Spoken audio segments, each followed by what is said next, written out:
Looking for a place that does it all? Maldinis by the River serves mouth-watering breakfasts, pasta, pizzas and more, plus amazing coffee and cocktails. They hit the spot every single time. You're planning a special event? Well, their private function room and versatile restaurant are the perfect place for any celebration. Good food, good friends, good times, Maldinis.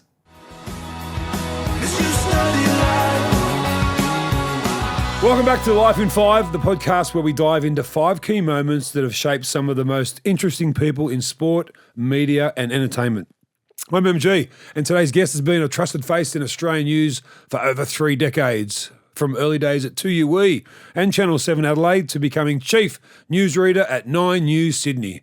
Our next guest has spent decades covering some of the world's biggest events on the biggest stage.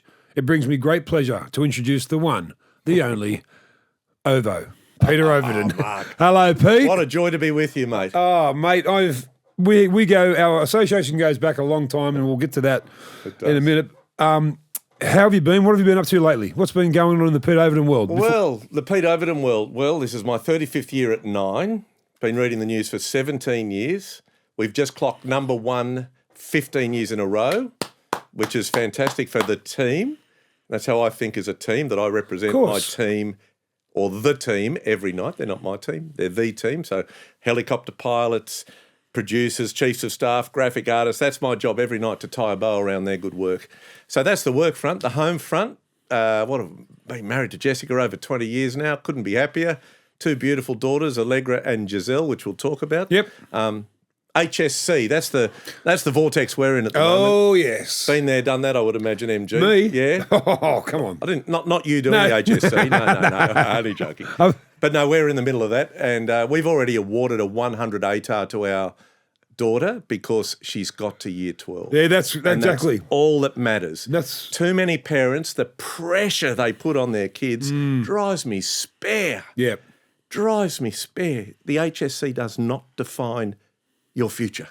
Very well said, because coming from someone with your status as well, but I found that as well when I was coaching my sons at a younger age. You know, I'd see parents on the sideline, and even sometimes I was probably a little bit guilty of putting pressure on kids when they don't deserve it. You know, it's to get to 18 and to get to this age with and still do the HSC. Yeah. Bravo. Because I think there was a hell of a lot less pressure. Oh. You're 57, I'm just shy of 60. And as I reflect on when I did the HSC, it wasn't like it is today. Absolutely not. Okay, Pete, let's delve down into your first photo. This is you look like a surfer who's just come off the beach and you're in a helicopter or something, but this is... Good crop of hair. Yeah, great crop of hair. You've still got a good crop of hair. I'm going to pull it later, see if it's really yours. But I promise I haven't got the Channel 9 issue plugs. We've had Ray Martin on earlier about 2 months ago, and I grabbed his. I said, it is real. What a good man he is. He's a great man, Ray. Tell us about this, Pete. What's this photo about, mate, and why is it so special to Peter Overton? Well, as a young man, I'm about 15 there, Mark, and that's at radio station 2UE, which was the juggernaut back in the day. It was the 2GB on steroids Ronnie back Sparks. in the day. You had Lawsey, you had Alan Jones, you had Peter Bosley, you had the big guns, and I remember my father, who's 88, just turned 88. Dad was professor of paediatric anaesthesia at the Children's Hospital at Camperdown, and 2UE and the Condy family, who owned the station, the Lamb family, John Condy was the managing director. They supported the hospital, and Dad said to him one day, my son Peter, all he wants to do is work in radio and television. He loves people's stories. So John organised me work experience at 2UE, and I never left. Wow. I went in there, and the great John Brennan, Mr. Radio. Yes. Breno, I used to record. I'd sit in... That was in the old newsroom, but I'd sit in the studio after doing a 12-hour shift on a Saturday, 12-hour shift on a Sunday. No pay. It was all work experience. I collated sports results. I'd sit in the studio and read sports scripts and leave him a tape. Then one day, about a year later, he said, "You're on." And I did I think I was about 17, and I did the I did a sports update with the late Chris Kearns, who had the most beautiful voice, smoked like an absolute green log. And we were in the studio that afternoon. Ashtrays everywhere. He had 5 Benson and Hedges going. Remember the silver packet Sterling? And anyway, I'd never been on radio, and I went in, and Chris, with this beautiful voice, said, "It's now time for a sports update with Peter Overton." And I looked at Chris through this like bushfire thick cigarette smoke and went, "Thank you very much, Chris. In the Rugby League, North has beaten the Newtown Jets." I was so panicked. I couldn't speak. Oh, my goodness. And I'm looking through this smoke saying, "Save me, save me." And he's on the phone going, "Yeah, I'll have $5 on the second Adapto." And another pack of durries. But that photo reminds me of my start. And John Brennan was the man who put me on air. And I used to go and have a cup of tea with him up until his death, and I was a pallbearer at Brenno's funeral. Okay. Wow. That's what he meant to me, and that's what the Brennan family meant to me. That is some fantastic advice, but I always get asked from young kids, how did you get into the media? And my response is I just never said no. You know, if it was working sideline eye for a footy call for the local rugby league station at 2KA or whatever, I just never said no. And you persisted, and you just kept going back and back, and you weren't getting paid. And that's what you got to really concentrate on, the lack of pay. You don't do things always for money. You do it for love. And the future. I back myself, and you know, you're one of the handful of ex-elite athletes that have really made a secondary career out of media, because a lot think they come into it and you see them disappear because they it is a bit more challenging than I thought. You've nailed it, mate. Thank you, Pete. Photo number 2 is an interesting one because it's you bending over someone else who looks like he's got a snake in his arms. If you're listening to this on the podcast, it's more descriptive than that. Okay, well, we better describe it. Yeah. So I'll tell you, I had nearly a decade at 60 Minutes. It was one of those incredible, life-changing phone calls that happened in the year 2000. I was at the Sydney Olympics and my phone rang, and it was John Westacott, the executive producer of 60 Minutes, saying, "We need to have lunch." And I'll never forget saying to him, "Well, I can in 10 days' time." And that was like, what do you mean 10 days' time? I'm on 60 Minutes calling. Anyway, I did. I went to a Chinese restaurant with him, and I got a Why 10 days? Because I was reporting at the Olympics, and I had to do that. So I got this. He offered me a job as a reporter. That's the last thing I ever thought that I'd do. So this photo here, it is on the border of Colombia and Venezuela. And it took us an age to get there. We flew Sydney, Los Angeles, Miami, Miami, Caracas. Wow. Then we drove 100 kilometres, which took us 6 hours because the roads were so bad. But we were hunting anacondas. So to our listeners, that is me and a fella called Jesus, with a 75 to 80 kilogram anaconda. And I'll never forget it, but we had to wade through this swamp.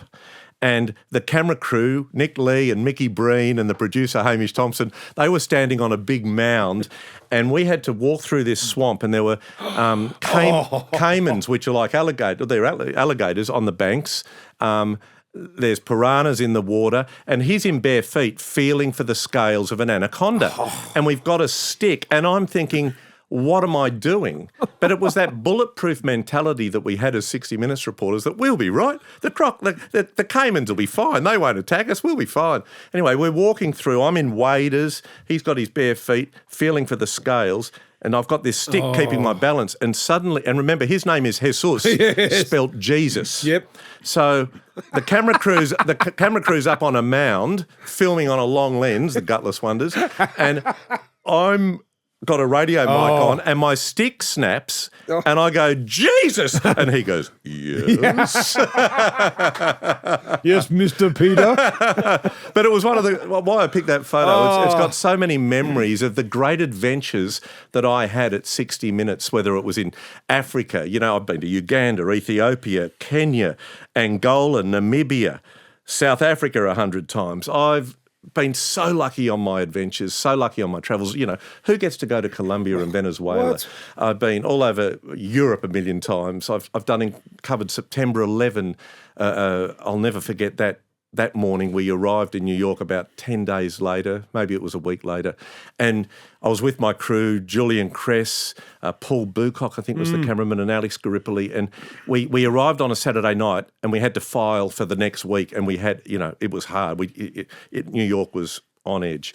Anyway, the concierge at the hotel, we got in on the Saturday night, said there's a big Columbus Day parade tomorrow coming up one of the avenues. So we wandered down there, bought some coffee, took the camera and a microphone. That was it. And then we're watching them all come up. The crowds are out. The cops are everywhere because of security. Yeah. And as they came into view, leading the parade was Senator Hillary Clinton and Mayor Rudy Giuliani.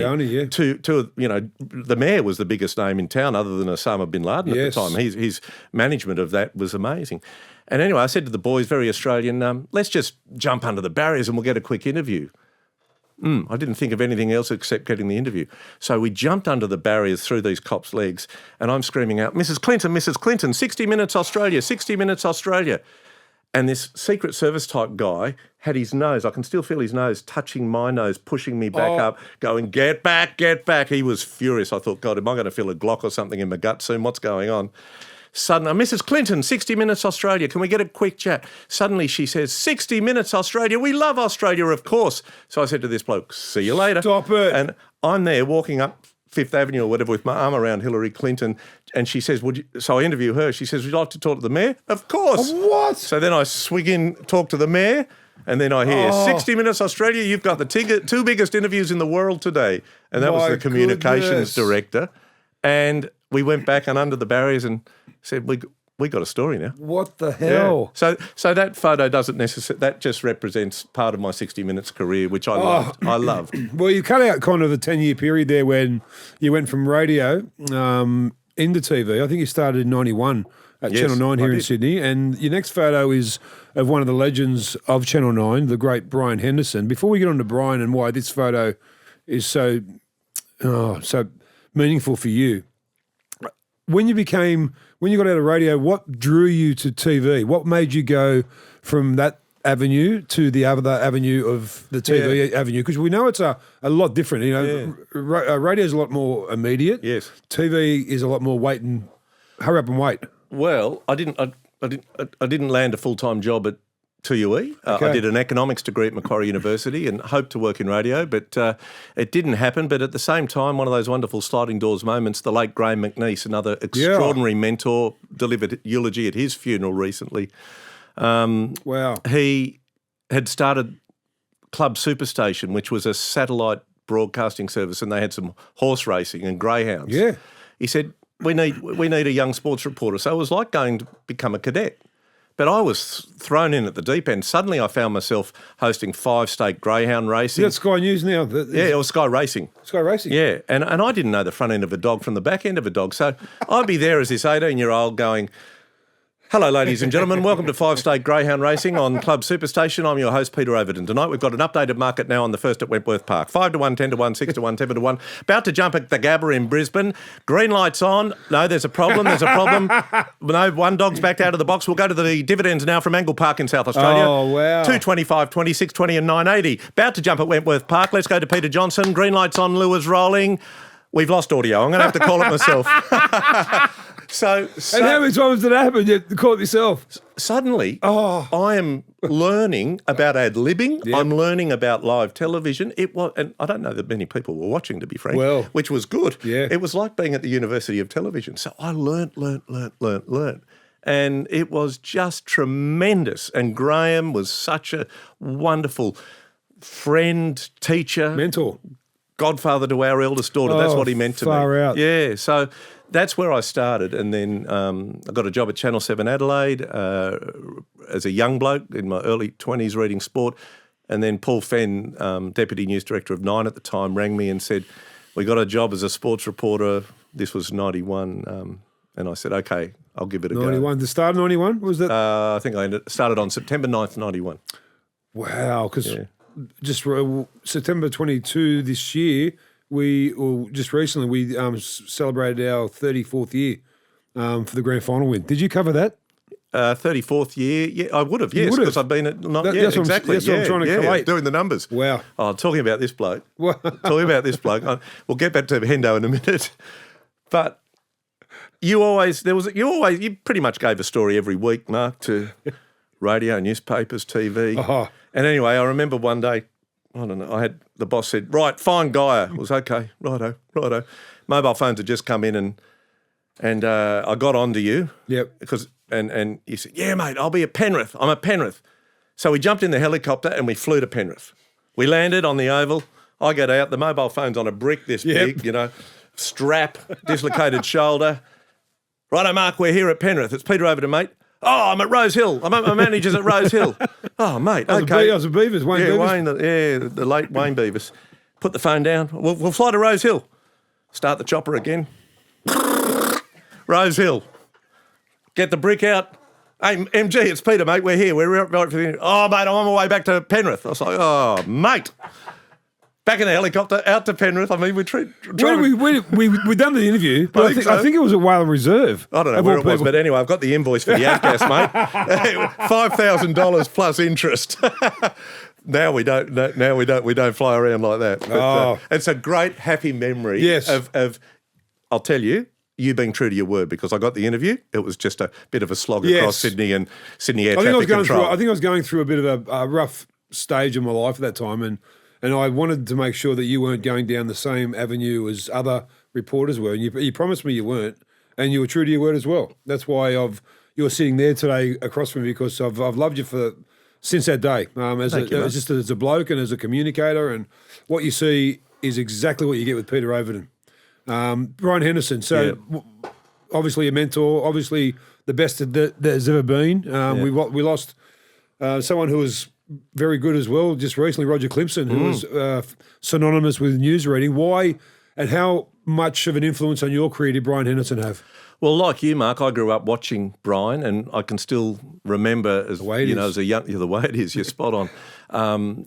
Watching him around the family dinner table every night, and it was appointment viewing, 6 o'clock. It was 6:30 too, the bulletin used to be, and then it went back to 6. And I always thought, God, I'd love to meet that man one day. Wow. So I'd never forget when I walked into the 9 newsroom just going, man, I'm here. And then I met him and I said, hello, Mr. Henderson, I'm Peter. Call me Brian. Lovely to meet you, Peter. And then I sat next to him one day a week and read the sport with him. Oh. And again, he was such a mentor, generosity of spirit. He knew that I wanted to, go far in the game, and he'd help me. And when he retired, I think it's really important to keep in touch with the people that, whether it's an old coach for you or whatever, who have invested their time in you. And I used to go around and have a cuppa with him every few months. And I'll never forget, Mark, I went round for morning tea and Brian was not well. And we had our morning tea and he was very, very thin. And I knew it was the last time I'd see him. And I gave him a hug and I said, I love you, Brian. He said, I love you too. He used to call me Peter. And he'd go, I love you, Peter. And and I walked out thinking... Why Peter? I still don't know. I should have asked him, but he just called me Peter and I just loved it, so I stuck with it. Anyway, I knew it was the last time I'd see him. And then, I don't know, a couple of months later, Jessica and I are walking our dog and my phone rings and it was Marty Henderson, Brian's wife. I said, hi, Marty. And she said, Peter, Brian would like to chat to you. I said, okay. G'day, Hendo, how are you? He said, it's, not so good, Peter. I could still hear the sparkle in his voice. He's amazing. See the sparkle in his eye as I visualised the phone call. He said, when that day comes, I would love you to deliver my eulogy. I said, wow, Brian. Well, I don't want that day to come, but wow. And he just said, make it funny, make it happy. And and John Laws, myself, Cole Joy. And it was who we've lost recently too. And Cole played his ukulele from memory because it was COVID, so it was all done remotely and they were only allowed 10 in the chapel. Oh.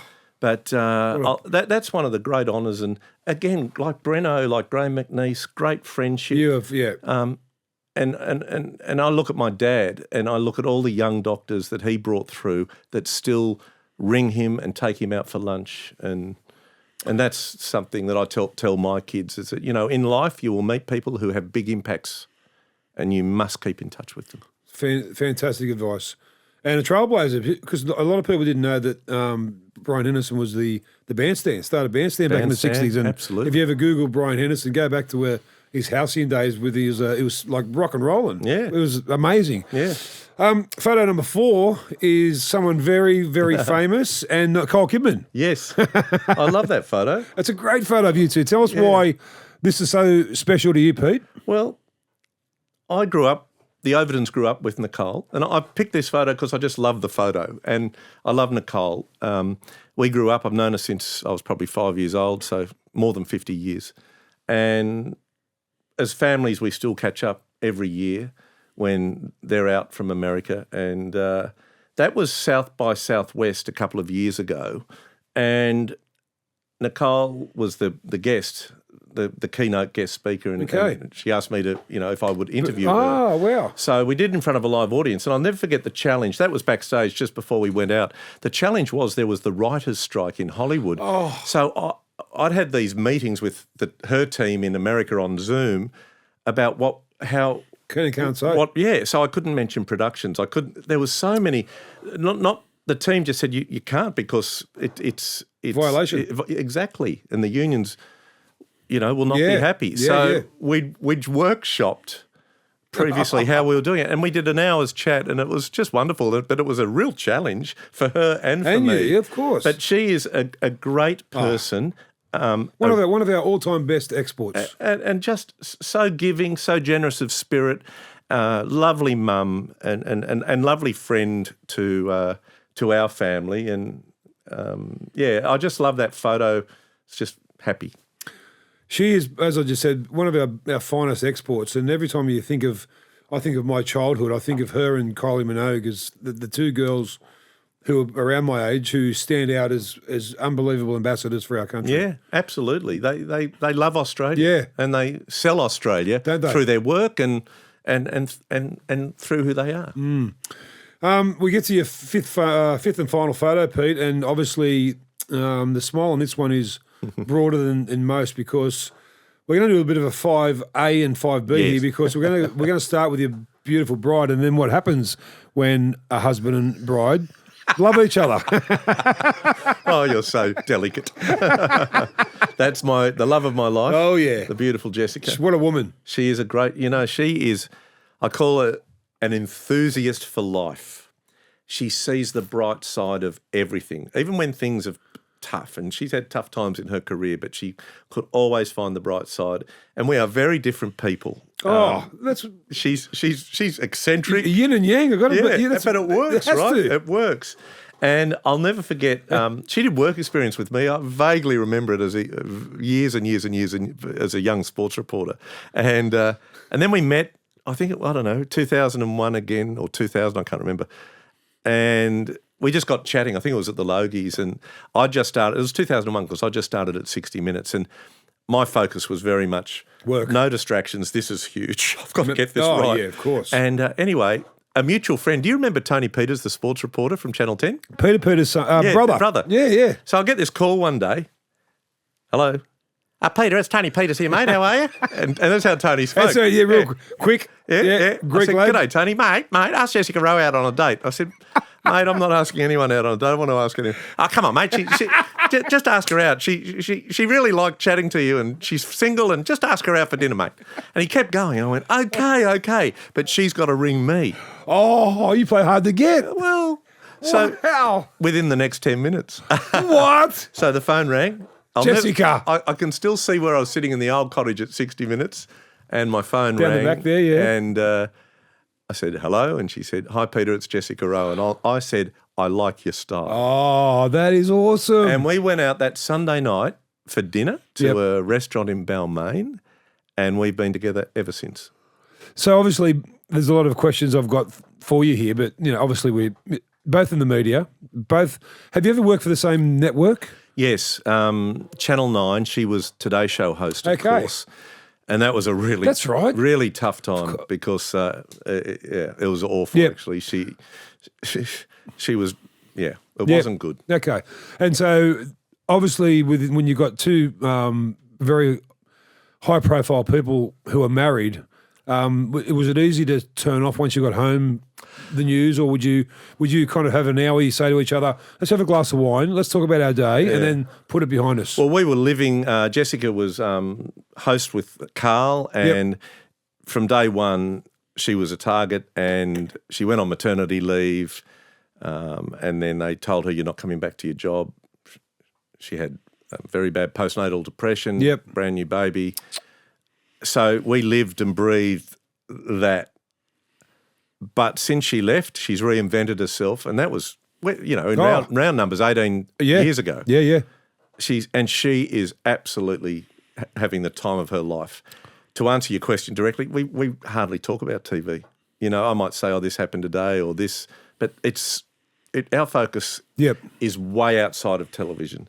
It's funny, the kids don't necessarily watch me on the news, but I know my eldest wanted me to do a tape for Year 12 at her school, and I think that gave her some credit. Yeah, of course it would have. But she didn't tell me directly. I just could feel it. But no, we lead a very happy, great life that doesn't. Of course, we talk about work and television and stuff, but it's not. 18 years ago, it was dominating, but not now. Tell me a perfect night for you and Jess. So you don't work Saturdays? I get Friday, Saturday off. Okay, so what's a perfect night for you and Jess? We love watching a good series Together. Yeah. That's me and my wife. Yeah. At the moment, same Just thing. great. So we've just done Moblands, Hostage. Just watched the Charlie Sheen doco. Oh, what about Yeah, and now we're watching the 4th series of Morning Wars with Jennifer Aniston and Reese Witherspoon. Good. Yeah. I'm watching on Stan. I'm watching the Delvine Delaney program on behind the scenes of Crocodile Dundee and John Cornell. Wow. And David Gingell's in that, who was a great player in my career. So that we do, and I also, she's not a great rugby league watcher, but I love my rugby league, so I will find myself on a Friday night. Who's your team? Well, it's a great question. Norths. Well, they're back. Yes. Do you like that they're back? Yes, but when Norths were punted, that really, really irritated me. Oh, man. And I just thought it was wrong. The collateral damage we still feel it. What I do now is I love coaches. So I follow coaches. Okay. So I love John Cartwright, who... Hull? Yep. And you played with him, Yep. and he was really decent to me when I was a young sports reporter like you were to me. And so when he went to the Gold Coast, I followed him there. And I bumped into him years later in Melbourne and just had the best chat. I really love Ricky Stewart, and I just love that That's interesting. very true to who he is and says it as it is. But clearly his players just adore him. And I think Ricky's a football coach, but I think he's more than a football coach. No, he's more of a second dad to both of them. Exactly. And that's what he So I was watched the Raiders. And the other coach I really have great affection for is Ivan Cleary. Yeah.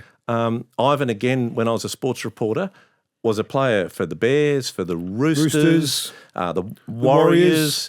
And I recently got in a text conversation with him and had a great chat and was really humbled by what he said and just I really enjoyed watching. And I think he's really must be exceptional with his players. Oh, yeah, he is. And not just as a football brain, but as a mentor. And Trent Robinson's another one who I think is really good with his players. And Craig Bellamy. I think you get found out these days, Pete, if you're not. I think if you're not that type of bloke, you're not in the job for long because that's part of the job description. You've got to be a mentor, a coach, a tactician, but above all, you've got to be really nice as a second dad to most of them because most of them need a cuddle and instead of a kick up the arse. We all need a cuddle. We all need a cuddle. Yeah, we all need a cuddle. No matter whether you're the most famous person on the planet or whatever, you still need someone to say, you okay? Yep. How are you? Yep. Or, gee, that was good. Yes. Gee, that was good. Yep. We all like a pat on the back. So, to answer you, I've got football teams everywhere, mate. I just follow coaches. Well, I want them all to win. Speaking of cuddles, we get to the last photos here of your pride and joy, your two beautiful daughters. Yeah. Tell us about these girls, what they mean to you, and what are they doing in their lives at the moment? Well, on the left-hand side, these photos were taken in Tokyo just before Christmas last year. Yep. On the left-hand side is Giselle my 16-year-old, who I just love that photo, MG, because She loves you there. yeah, Like it's my data. Yeah, I'm not letting go of you. It makes me want to cry. I just love. They are the joys of my life, and I can't even put into words what they mean You to can me. tell, Pete. But Giselle's in year 10. She'll run the United Nations or something one day. She is so bright. Yep. But a really good-hearted young woman. And we talk to them about kindness and empathy and all of that. And then on this side is Allegra, who is 18 and a half, doing her higher school certificate. Getting to year 12 has been her greatest achievement. We didn't think she'd make it, but she has. She's got a pre-acceptance university offer, which has blown Jessica and I away. As I say, we've awarded her a 100 ATAR already because she's got there. She and I, Mark, I drive her to school every day. It's about a 20-minute drive. She could catch the bus, but it is the most valuable 20 minutes of my day because she can tell me anything. There's no eye contact because I'm driving. We buy coffee on the way. We chat. And I said to her this morning, well, that's our last Tuesday drive and tomorrow's our last Wednesday because she finishes school this week. That's a little... So I can still think 4 years ago I was saying to her, we've still got 4 years of this and now it's done. What about it, Pete? What about time? Yeah, I mean, time flies. So what do you think the girls will do once they finish their schooling? What do they want to do in life? Well, Allegra's with a modelling agency and has had some great success, but I think she's going to do a Bachelor of Criminology. She loves crime, and so I think somewhere in that field. Giselle, she'll do something like she'll run the UN or she'll run the World Bank or she'll do something. She's very proactive. Conversations with her, I just sit there going, how good. Wow. And we love going on our family holidays, the four of us, and we do it as just, and we go... An annual event? Annual event, and we save up and we do it, and they're the best. Well, Pete, you're the best. Them photos were unbelievable. I can tell how much they mean to you, and then that's the great thing about this podcast, the variety of guests that we have on the show, but the variety of photos they bring. Like, like you bought a picture of an anaconda. Yeah. Who'd have thought? I could have brought you 1,000 photos. I know that, but I thought that one was a bit different. That's awesome. Jesus. Yes, Peter. Yes, Peter. And those anacondas, mate, the head was about this big. And what they do is they constrict you, but they also what they call musk you. So this big thing sprayed me with this, what they call musk, and I stunk. Whoa. I had to chuck my clothes out because it was so potent and pungent. I'll leave you with that. Now a bit of fun, Pete. We're going to ask what your favourite things are in the world and just tell us what they are, buddy. Number one is your favourite band and your favourite song. Well, I love John Farnham. Who doesn't? I love him. I think he's one of the great voices of the world. I think he is too. You're the Voice, one of the great songs, but his story is amazing. Oh, yes. That he was on the backside of his bones of his backside, I should say. Before Glenn Whitley came and got him out of it. And they were in the garage trying to put an album together, and he is rock solid. I did his last time tour for 60 minutes, and one of my happiest memories, Mark, was standing in a circle with the band, having a shot of brandy, and John including me in that before they all went on stage. What? Yeah. I got goosebumps. No, great bloke, great, and but he's very shy. Oh, okay. Very shy, but really. So what would be your favourite song, one of his? Yeah, You're the Voice. Oh, You're the Voice. Yeah, big anthem. One of the first songs I ever heard as a child was Sadie, the cleaning lady. Yeah. And it was him. Yeah, of course. Like he was blue-eyed. He was a all-time favourite movie, Mr. Overton. Well, I'm a real softie, and don't say Notebook. No. I was two. Can I say two?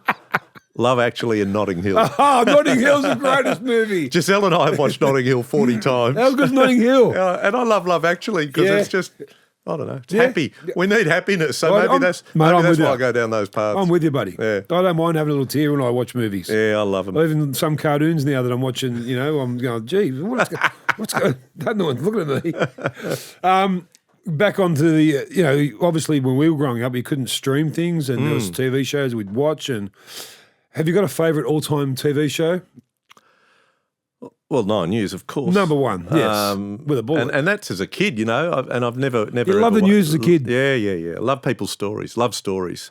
Other than Nine News, favourite, I'm going to say, you know what, growing up, Skippy and the Brady Bunch. How good, mate. Getting home from school. Getting home from school knowing Skippy that they'd be was at 3:30. The Brady Bunch was 4:30. 4:30 or 5. And then Happy Days was usually 5:30. Totally.